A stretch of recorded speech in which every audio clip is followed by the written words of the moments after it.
Yo, what is good, my anniversary? What is good, yo? So, we have ourselves another episode, and I think this will be the episode where I can kind of explain my reasoning for not talking about One Piece much, and my respect to people that never really stopped talking about One Piece. I can't not that I can't understand it, but just the fact of how long it takes to get, to these amazing parts that we're seeing, like in this week's episode. um, just knowing that at any given time in One Piece, they could just go anywhere. They can do anything. And that's mainly due to how the creator has already created the manga and how the anime itself follows along with it, in the case of sometimes these parts are not this long, right? Sometimes these parts are dragged out because if they don't take a little bit of extra time to give, for instance, Luffy all this time to climb up, they had a ridiculous amount of time of just explaining the fact of the matter of who this person that Luffy was kind of defending is and who he used to be compared to how he is now. Um, then we got to see, not even see it, but it just happened to be the way that the person who Nami and Robin are hanging out with, uh, that's the way we learn of this, you know, way of her thinking about it, or the person that she knows and cares about. That's why, he was just ridiculous and a go-getter and a fighter, so uh, it's obvious why she, getting praised by him was big to her. But at the same time, like I'm saying, is it was just a really good gateway to not have much of anything happen in the week's episode, because they're explaining this backstory that then just leads us into him saying, hey, don't let me fight in here with Luffy because I'll hold him back. And it's like, of course, that's why Queen's doing it, pretty much, right? That's why he's so intelligent when it comes down to this move. And it seems like he's being nice by letting Luffy use his powers, but I'm pretty sure if either one of them fall off, they're both losing. So just like how Luffy was grabbing him the whole entire time, protecting him from, different weapons being swung and whatnot, he's gonna have to do that on a level of they can't even fall. But on the flip side, he gets to use his power. So in his mind, he's like, oh man, you guys are Queen, you're the nicest villain I've ever fought. You're one of the top. Um, and that just kind of goes to the storytelling of the show. Every character is very, very cocky until they don't have a reason to be cocky anymore, right?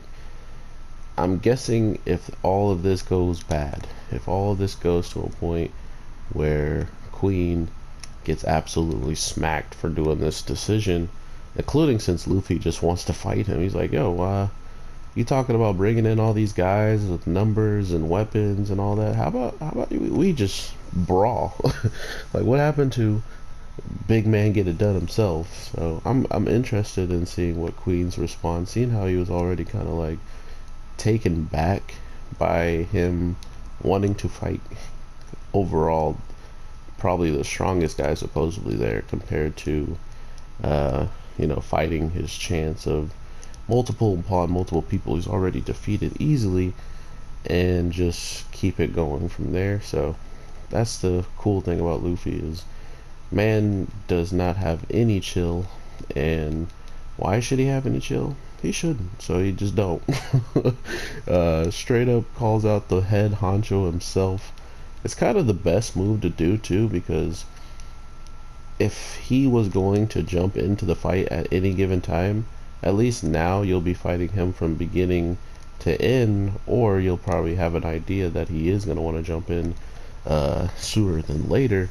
which gives you the opportunity to be smarter uh, about conserving your energy and stuff. But another thing that took a lot of the time from the overall sumo just happening and going in was the fact of the matter of the shinobi guy meeting up with someone who he thought passed away, and this person wanting to be freed before anyone else.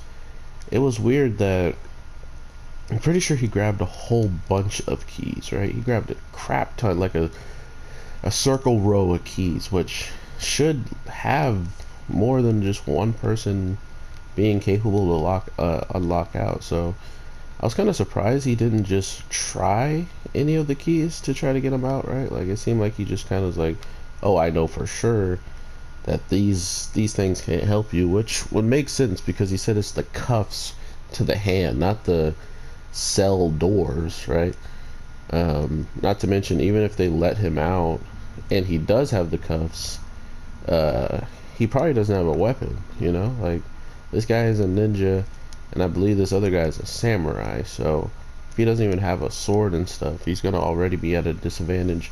Not to mention the fact that in this prison, if you aren't working, kind of like Luffy is, getting stronger, even in these in these circumstances, you're in a position where you're only getting weaker. You're only growing weaker, but at the same time, it's like Kaido has a really smart way of going about that. Like, I'm gonna make you do something that's physically demanding, and if you don't do it, then you're really useless. But since you're doing something and keeping your body a little bit active, you shouldn't be completely useless if war breaks out or if I need you with some capacity, right? It's pretty dark, but everybody, like we hear in this week's episode, is supposedly, supposed to be recruited by Kaido, used by Kaido. And if that is the case, what's the best way to use some of these people is keeping them somewhat not capable of fighting back, but at the same time, if they give in, they could be treated and brought to fight back. So pretty smart on his part, but not smart on Queen's part to let Luffy's hands free. I mean, man forgot he actually had the collar around his neck when they freed his hands. He was so ecstatic. He's like, oh my god, it's over. We won. Wait. I put this on your neck. That's even worse than what was on your hands. He's like, oh yeah, you're right. He's like, crap. He's like, you're a terrible guy. I mean, I've been watching a lot of different Luffy and Zoro and Sanji moments that I've been wanting to get into the show and talk about it. I just felt like, because I'm not willing to watch it from start to finish, or start to where it is now, start to present, I'm going off of information that I've been given through YouTube, through different like readings, through some people going on mangas. Like, most of the information I have are from YouTube channels, and I've been right. Like, I've talked to people and kind of delved deeper into One Piece and seeing how strong these characters are quoted to be, and it's pretty nuts. So I'm happy to get this video out to you guys. I hope you have an amazing day, night, evening. Hope your 4th was good, and let's continue to get into these videos daily, baby. So all that being said, everybody, take care, and I'll talk to you in the next one. Peace.